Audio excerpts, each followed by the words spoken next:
যেদিন ক্লাসের সবচেয়ে সুন্দরী মেয়েটা সবার সামনে দাঁড়িয়ে কাঁদতে কাঁদতে বলেছিল আমি নাকি তার বুকে হাত দিয়েছিলাম, তাকে নষ্ট করতে চেয়েছিলাম। সেদিন সবাই আমার দিকে অনেক ঘৃণা নিয়ে তাকিয়েছিল। ক্লাসের প্রায় ৮০ জন ছাত্রছাত্রী সবাই আমাকে খারাপ ভেবেছিল। সবাই মেয়েটার কান্না ভেজা কণ্ঠটা বিশ্বাস করেছিল। আমার সবচেয়ে কাছের বন্ধুটাও সেদিন আমার থেকে দূরে সরে গিয়েছিল। আমার সবচেয়ে প্রিয় শিক্ষকটা আমার গালে চড় মেরে বলেছিল, তুমি অনেক ভালো ছাত্র, আমি তোমাকে অনেক ভালোবাসতাম, কিন্তু তুমি আজকে যে কাজটা করেছো তার জন্য আমার ভালোবাসাটা তোমার জন্য চিরতরে শেষ হয়ে গিয়েছে। নিজেকে একজন ভালো মানুষ হিসেবে যে প্রতিষ্ঠিত করতে পারে না, সে যতই ভালো ছাত্র হোক, টাকার মালিক হোক, এসবে কিছু যায় আসে না। একজন মানুষের সবচেয়ে বড় পরিচয় হলো সে একজন মানুষ। তবে তোমার মতো মানুষ না, তুমি এখনো মানুষ হতে পারোনি। যদি পারো মানুষ হয়ে দেখাও। সেদিন আমি ক্লাসের কারো দিকে চোখ তুলে তাকাতে পারিনি। কোনো অপরাধ না করেও নিজেকে অনেক বড় অপরাধী মনে হয়েছিল। আমার দুঃখটা সেদিন কারো সাথে শেয়ার করতে পারিনি। ক্লাসে যতটুকু সময় ছিলাম ততটুকু সময় আমি নিচের দিকে তাকিয়ে শুধু চোখের পানি ফেলেছিলাম। সেদিন আমি বুঝেছিলাম চোখের পানিরও দাম কম আর বেশি হয়, কারণ মেয়েটার চোখের পানি দেখে সবাই অনেক ইমোশনাল হয়ে গিয়েছিল। আমি মেয়েটার সাথে এসব করেছি কিনা সেটা না জেনেই সবাই মেয়েটার জলভরা চোখ দেখে তার কথা বিশ্বাস করেছিল। কিন্তু আমার চোখের পানিটা কাউকে আবেগী করতে পারেনি। আমার মতোই আমার চোখের পানিটাও কম দামি। ক্লাস থেকে চলে আসার সময় ওই মেয়েটার সাথেই আমি কথা বলি, যে মেয়েটা সবার সামনে আমাকে এভাবে খারাপ একটা ছেলে হিসেবে পরিচয় করিয়ে দিয়েছে। আমি তার কাছে গিয়ে তাকে কিছু কথা বলি, তুমি এমনটা না করলেও পারতে। তুমি হয়তো ভেবেছিলে এমনটা করার পর আমি তোমার সম্পর্কে কোনো কিছু বললে কেউ বিশ্বাস করবে না, সবাই ভাববে তোমার উপর প্রতিশোধ নেওয়ার জন্য তোমার সম্পর্কে খারাপ কথা বলছি। কিন্তু তুমি হয়তো জানো না, তুমি এসব না করলেও আমি তোমার সম্পর্কে কারো কাছে কিছু বলতাম না। তবে ভয় পেও না, এখনও তোমার সম্পর্কে কারো কাছে কিছু বলবো না। যে মানুষটা আমাকে সবার সামনে খারাপ বানিয়েছে, আমি তাকে সবার সামনে খারাপ বানাতে চাই না। কলেজ থেকে বাসায় যাওয়ার পথে যখন দেখলাম সবাই আমার দিকে কেমন করে যেন তাকিয়ে আছে, তখন আমার বুঝতে অসুবিধা হলো না আমার খবরটা এলাকার অনেকেই জেনে গিয়েছে, তাই তারা আমার দিকে এভাবে তাকিয়ে আছে। এসব খবর বাতাসের মাধ্যমে ছড়িয়ে যায়। আমারটাও হয়তো সেভাবেই সবার কাছে পৌঁছে গিয়েছে, হয়তোবা বাড়িতেও জেনে গিয়েছে। এমনিতেই মা আমার দোষ খোঁজেন সব সময়, একটু ভুল পেলেই বাড়ি থেকে বের করে দিতে চান। শুধু বাবা বলে কয়ে হয়তো আমাকে বাড়ির এক কোণে ছোট্ট একটা রুম দিয়ে রেখে দিয়েছেন। মা চায় না আমি এই বাড়িতে থাকি। যখন বাসায় গেলাম তখন দেখলাম মা আর বাবা দরজার বাহিরে দাঁড়িয়ে আছে। তাদের দেখে বুঝতে পারলাম কলেজের ঘটনাটা তারা জেনে গিয়েছে। তখন আর দেরি না করে আমি বাবাকে বললাম, আমি কিছু করিনি বাবা, বিশ্বাস করেন, আমার মৃত মায়ের কসম বাবা, আমি কিছু করিনি। তুই যদি কিছু নাই করবি তাহলে মেয়েটা তোর সম্পর্কে সব বলবে কেন? তোর ক্লাসে তো আরও অনেক সুন্দর সুন্দর ছেলে আছে, তাদের সম্পর্কে তো এরকম বললো না, তোর সম্পর্কে কেন বললো?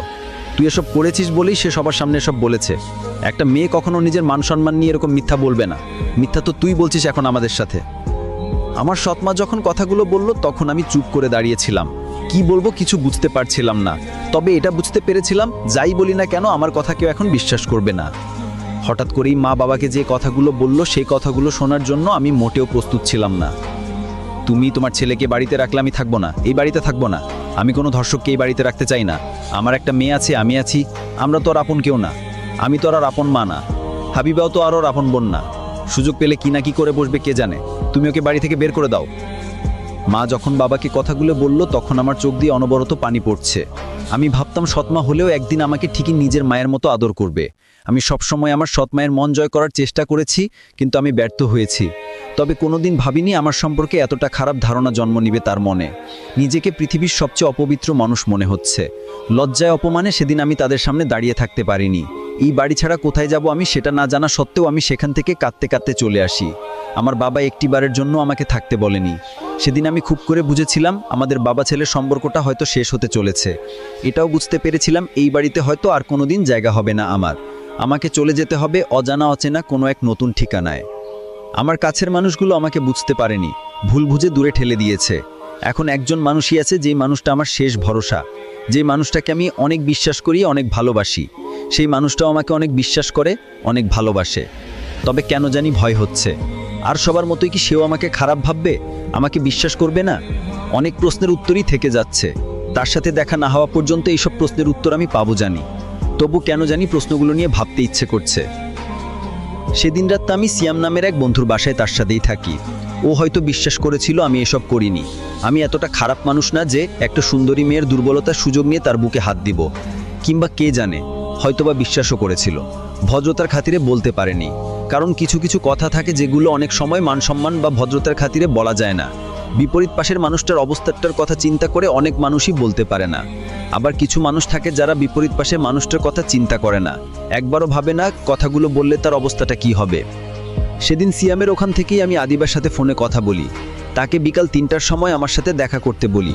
সেও ঠিক সময় ঠিক জায়গায় চলে আসবে বলে ফোনটা রেখে দেয়।